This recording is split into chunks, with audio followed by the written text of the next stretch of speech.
This, I tell ya, brother, one could end it with the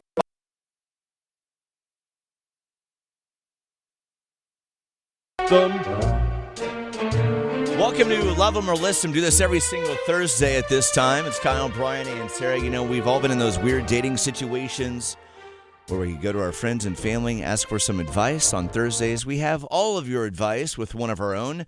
That person today is Dana, who had some not so kind words directed her way while her boyfriend was under anesthesia. Mm-hmm. That's the question is, are we able to hold the person accountable for things that they said?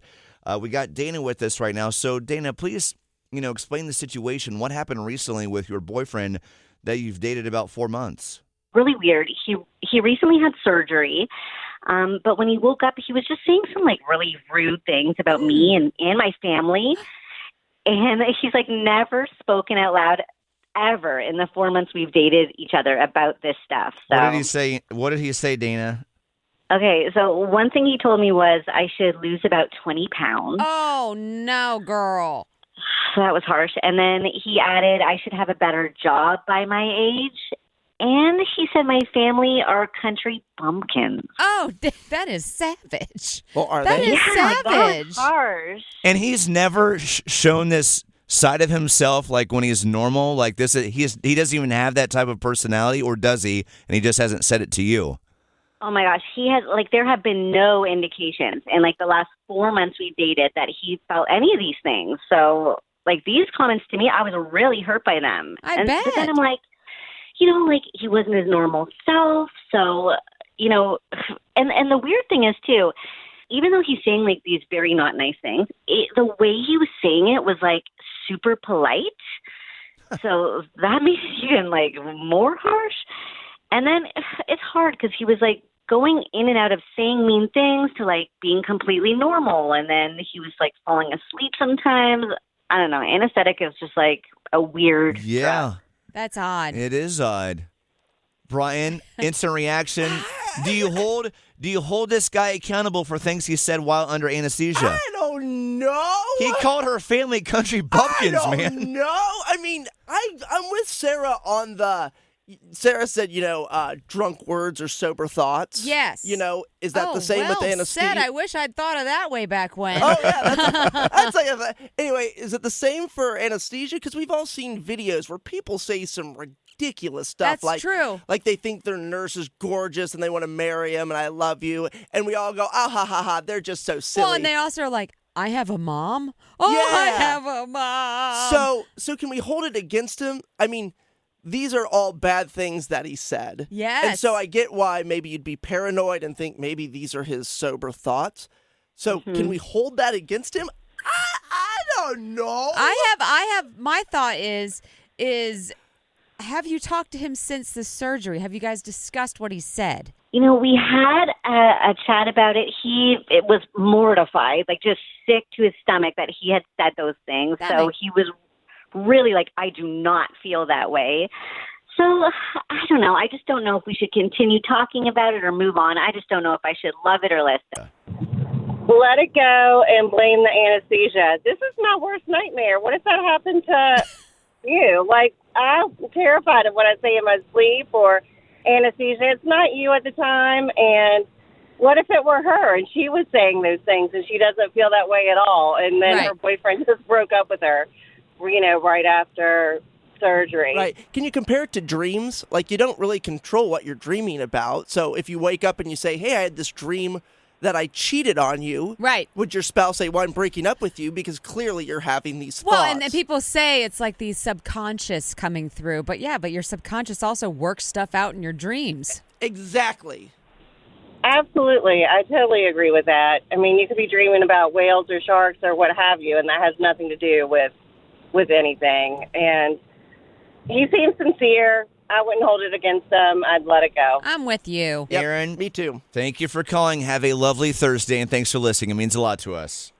Thanks for having me. Take care. Bye. Bye, Aaron. Next up, we got Rob with us. Good morning, Rob. Love him or list him. Aaron is listing. So her guy who went under anesthesia said some nasty things, but that doesn't seem like who he actually is. How do you think this should play out with Aaron? I'm sorry, that's what we just talked to you. How do you think this should play out with Dana and her relationship?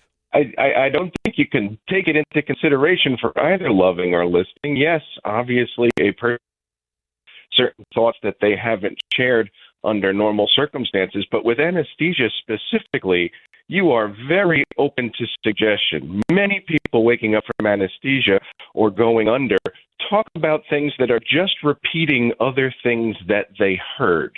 It sounds to me like some sort of notion that may have come from the gentleman's friends that he dismissed for being in love and don't realize it's sitting in the back of his memory somewhere. This is a Dr. theory. Rob stirring the conspiracy and controversy. So really it's not her boyfriend, it's her boyfriend's friends. It's somebody else. Well, I'm saying that there's a very, very strong possibility for that. We have even, in the age of social media, we have people.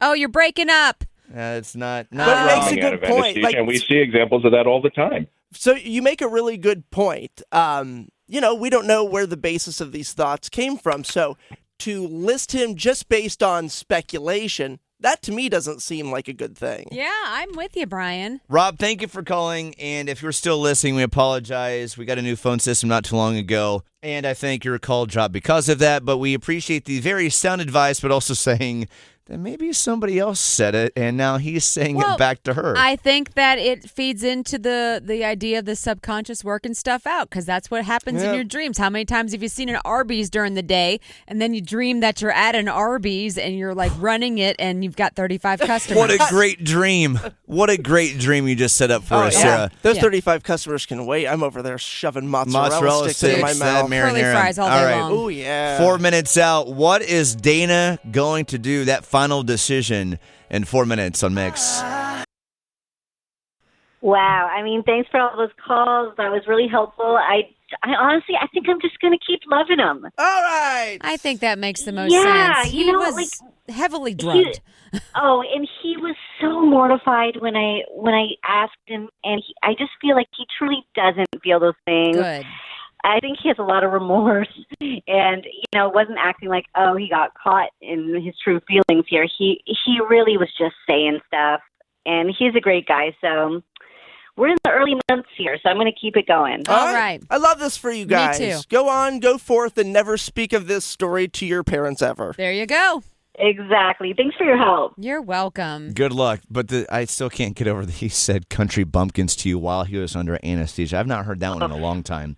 Me neither. Dana, That was rough. Thank you for calling. Best of luck in this conversation. We wish you the best in your relationship.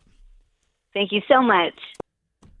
Well, I think she made the right decision. Yeah, but I think she'll still have that in the back of her mind that he said that. He can't take that back what he said. No. That's what you got to let it go. Okay. Yeah. Love 'em or list 'em every single Thursday around 7:55.